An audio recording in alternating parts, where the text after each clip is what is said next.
B-2 split bomber दुनिया का ऐसा जहाज है जिसे चाह कर भी कोई मिसाइल तबाह नहीं कर सकता। देखने में बेशक ये एक फुटबॉल फील्ड जितना बड़ा लगता है, लेकिन दुश्मन के रडार पर ये सिर्फ और सिर्फ एक मक्खी जितना नजर आता है। चाहे कितना ही कॉम्प्लेक्स रडार नेटवर्क क्यों न हो, B-2 स्प्लिट बॉम्बर के लिए इसे चकमा देना बाएं हाथ का खेल है। 2 अरब डॉलर्स की लागत से तैयार किया गया ये आज तक बनाया गया दुनिया का सबसे महंगा जहाज है। दूसरे जेट्स के मुकाबले में न सिर्फ खामोश बल्कि ये हीट सीकिंग मिसाइल्स के साथ साथ इंफ्रारेड गाइडेड मिसाइल्स को भी आसानी से धोखा दे सकता है। एक ऐसा जहाज जो चाहे तो दुनिया का नक्शा ही बदल सकता है। पर सोचने वाली बात यह है कि एक 52 मीटर चौड़ा जहाज आखिर रडार्स पर क्यों डिटेक्ट नहीं होता।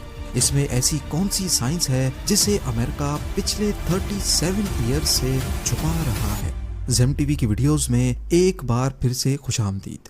नाजरीन, इस B-2 बॉम्बर को बनाने के पीछे एक ऐसा वाकया है जिसने दुनिया भर में अमेरिका का सर शर्म से झुका दिया था।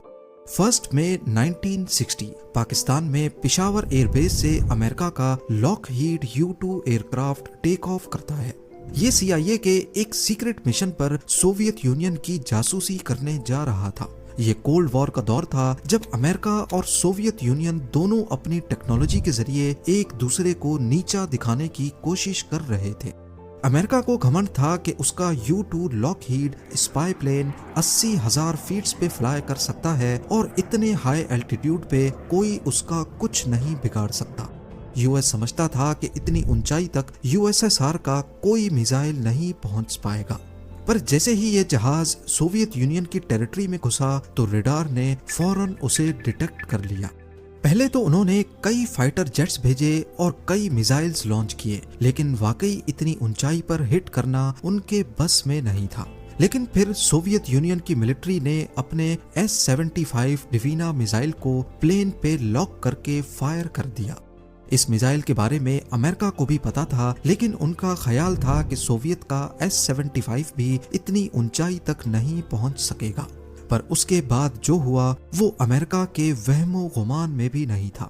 S-75 ने 80,000 फीट पे उड़ते हुए U-2 लॉकहीड को इंतहाई परफेक्शन से हिट किया।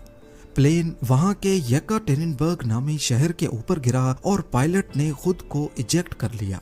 शुरुआत में अमेरिका ने कहा कि ये नासा का वेदर रिसर्च प्लेन था, लेकिन जब सोवियत यूनियन ने कैप्चर किए गए पायलट और U-2 का सर्विलेंस इक्विपमेंट दुनिया के सामने रखा तो अमेरिका की पूरी दुनिया में बड़ी बदनामी हुई।